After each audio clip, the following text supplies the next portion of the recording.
कहानी है रामपुर गांव की, जहां के मर्द महिलाओं को हमेशा नीचा दिखाने की कोशिश में रहते। अरे अभी तक खाना नहीं आया, क्या मुझे एक और शादी करने की जरूरत है? नहीं जी नहीं, ऐसा मत करना, वरना मैं कहाँ जाऊंगी। खाना लेकर मैं अभी आई जी। गांव की पंचायत में भी फैसले हमेशा औरतों के खिलाफ ही रहते। मैं जो फैसला सुनाता हूँ वो भगवान की आज्ञा होती है। इस लड़के ने अपने मन से शादी करके अच्छा नहीं किया। लड़के को घर भेज दो और इसकी शादी इसकी जाति की किसी लड़के से करवा दो। लेकिन ये लड़के, इसे तो गांव के बाहर निकाल दो। नहीं नहीं जमींदार साहब, ये क्या बोल रहे हैं? ऐसा नहीं हो सकता। मेरी बेटी मासूम है, इसे अच्छे बुरे की समझ नहीं है। अरे कहाँ जाएगी ये बेचारी? कहाँ जाएगी? इतनी चिंता है तो पूरे परिवार का गांव निकाला कर देते हैं। बेचारी, पूरे बसे बसाए परिवार को गांव छोड़ना पड़ता है। चाहे जो हो, अगर बेटियों को कंट्रोल नहीं कर सकते तो गांव में रहने का कोई मतलब नहीं है। यहाँ औरतों को दब कर रहना होगा। कोई भी अपने हिसाब से कुछ नहीं कर सकता, सब ईश्वर की मर्जी से ही होगा। तभी गांव का एक आदमी दौड़ा दौड़ा आता है। सरपंच साहब, जमींदार साहब, वो कालिया है ना, उसकी बेटी पढ़ने के लिए शहर जा रही है। अच्छा, ये कब हो गया? और कालिया की हिम्मत कैसे हो गई ऐसा करने की? लेकर आओ उसे और उसकी बेटी को। बस फिर क्या था, हाजिर हो जाते हैं कालिया और उसकी बेटी सरपंच के सामने। और कालिया, ये क्या सुनने में आ रहा है? बेटी को इंजीनियर बना रहा है तू? और ये बता, गांव में तो स्कूल नहीं है, फिर कहां से इतनी क्लास पास कर गई तेरी बेटी? राधा, जो कि कालिया की बेटी है, उसे लगता है कि सरपंच उसकी तारीफ कर रहे हैं। सरपंच जी, मैंने ऑनलाइन पढ़ाई की है, डिस्टेंस लर्निंग से। सभी में मैंने अच्छे नंबर पाए हैं, जिसे देखते हुए शहर की इंजीनियरिंग कॉलेज में मुझे स्कॉलरशिप मिली है। वाह जी वाह, क्या होती है ये? पहले तो ये बताओ, फिर आगे की बात करते हैं। पूरा गांव राधा की बात सुन रहा था और राधा बोलती जा रही थी। तो ऐसे मैं फ्री में एक अच्छी शिक्षा लेकर गांव में जो कुछ परेशानियां हैं, जैसे बिजली, पानी और इंटरनेट जैसी समस्याओं के लिए काम करूंगी। मैं गांव को शहर से जोड़ने के लिए पुल का निर्माण करवाने का प्रस्ताव रखूंगी। मुझे पूरी उम्मीद है कि जल्द ही हमारा गांव भी तरक्की की राह पर चल पड़ेगा। राधा की बात सुनकर सारे गांव वाले ताली बजाने लगते हैं। सरपंच को समझ नहीं आता कि वो क्या करे। चुप रह नादान लड़की, गांव के खिलाफ जाने के लिए तुझे गांव से बेदखल कर दिया जाएगा, वो भी पूरे परिवार के साथ। और हाँ, अगर ठीक से गांव में रहना चाहती है तो ये पढ़ाई लिखाई छोड़ दे। हम तेरे लिए गांव का कोई होनहार लड़का देखेंगे। तभी गांव का एक आदमी बोल पड़ता है। अरे नहीं नहीं सरपंच जी, राधा बिटिया जो बता रही है, अगर वैसा हो जाए तो हम लोगों को पैसा कमाने के लिए बाहर नहीं जाना पड़ेगा। हाँ जी, और ना ही कोसों दूर पानी के लिए भटकना पड़ेगा। हमारे बच्चे भी अच्छी पढ़ाई कर सकेंगे और आगे बढ़ेंगे, ना कि हमारी तरह खेती करते बैठेंगे। क्यों गांव वालों, राधा बिटिया का साथ देना चाहिए ना? सरपंच देखता है कि गांव राधा के साथ है तो वो चुप हो जाता है। वो घर आकर अपने सलाहकार से बात करता है, जो बहुत ही चालाक किस्म का इंसान होता है।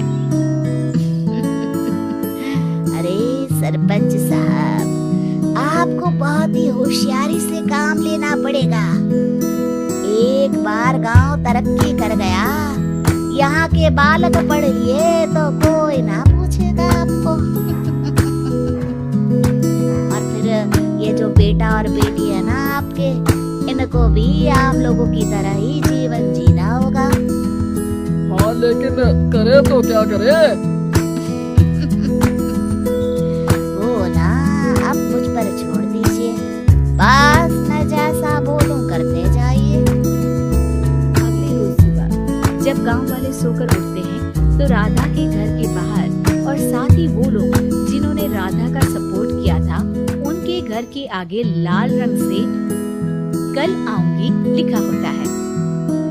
कल आऊंगी, ये क्या होता है? अरे यह तो खून से लिखा है, लगता है कोई भूत प्रेत या चुड़ैल का साया है। चलो सरपंच जी के पास चलते हैं। सभी सरपंच के पास जाकर उसे सारी बात बताते हैं। अरे ये तो बड़ी मुश्किल की बात है। चलो मैं एक बाबा को जानता हूँ, उन्हें बुला लेता हूँ। सरपंच बाबा को लेकर गांव के घर के बाहर जाता है। ओहो, तो ये वो चुड़ैल है जो उन लोगों को निशाना बनाते हैं जो गांव को बदलने का सपना देखते हैं। वो गांव को ऐसे ही संपन्न देखना चाहती है। वो नहीं चाहती कि कोई बाहरी यहाँ का कायाकल्प करे। क्या तुम लोगों में से किसी ने गांव को बदलने की सोच रखी है? तभी राधा की माँ रोते रोते आती है। मेरी राधा घर से गायब हो गई है। अरे कोई तो बचाओ, मेरी बच्ची कहाँ गई?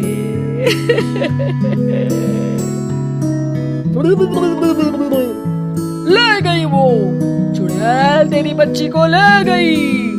अब वो उसे श्रापित करके छोड़ेगी, उस पर चुड़ैल का साया हो जाएगा। तभी बुरी सी हालत में राधा भी वहाँ आ जाती है। उसके बाल चुड़ैल की तरह फैले होते हैं और कपड़ों में खून लगा होता है। सभी राधा को देखकर डर जाते हैं। माँ, पता नहीं मुझे कौन उठा कर ले गया था। अरे दूर हो जा चुड़ैल, अब हम लोग इस गांव में नहीं रुकेंगे। अरे कैसे बातें कर रहे हैं आप?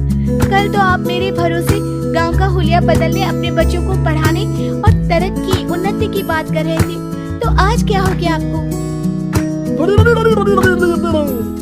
ये फिर तुम लोगों को बहकाएगी। ये चुड़ैल गांव में आ चुकी है, ऐसे ही ये तुम्हारे घर के बच्चों को भी ले जाएगी। गांव वाले राधा को गांव से बाहर निकाल देते हैं। उसके माँ बाप रोते रहते हैं लेकिन गांव वाले नहीं मानते। मैं भी अपनी बहन के साथ गांव के बाहर रहूंगा, लेकिन वो पढ़ाई नहीं छोड़ेगी। वहीं सरपंच के घर पर सलाहकार कहता है। देखा, सांप भी मर गया और लाठी भी नहीं टूटी। लेकिन अगले ही दिन सरपंच के घर के बाहर भी वही शब्द लिखे होते हैं और फिर सरपंच की बीवी कहती है, हमारी बेटी को किसी ने अगवा कर लिया है। तभी राधा का भाई वहाँ आ जाता है। अरे गांव वालों, मैंने सरपंच की बेटी को देखा था। वो चुड़ैल उसे उठाकर ले जा रही थी। अरे क्या मजाक कर रहे हो? नहीं नहीं सरपंच जी, आप नहीं जानते। वो चुड़ैल अब आपकी बेटी में आ जाएगी, जैसे राधा के अंदर आ गई थी। तभी सरपंच की बेटी वैसी ही हालत में वहाँ आती है जैसे राधा आई थी। पापा, पता नहीं कैसे मैं गायब हो गई थी। चुड़ैल, इसके अंदर भी चुड़ैल का साया है, मारो इसे। अरे नहीं नहीं, इसे भी राधा के पास गांव के बाहर ही भेज दो। अरे चुप रहो, मेरी बेटी कहीं नहीं जाएगी और चुड़ैल वुड़ैल कुछ नहीं होता है। अरे कैसे बात कर रहे हो सरपंच जी? आप तो बोल रहे थे कि आपका फैसला भगवान का ज्ञान होता है, तो अपने पर बात आई तो अब आप ऐसे बोल रहे हैं। अरे ना ना ना, आपको अपनी बेटी को त्यागना ही होगा। अरे बुलाओ बाबा को।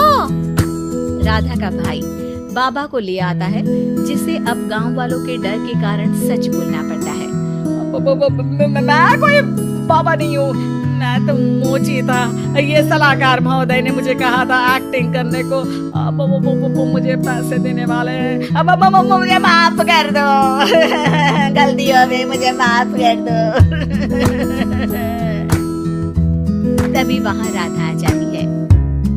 देखा सरपंच जी, जब गांव के बच्चे साक्षर होंगे तो आप जैसे लोगों की चालाकी नहीं चलेगी।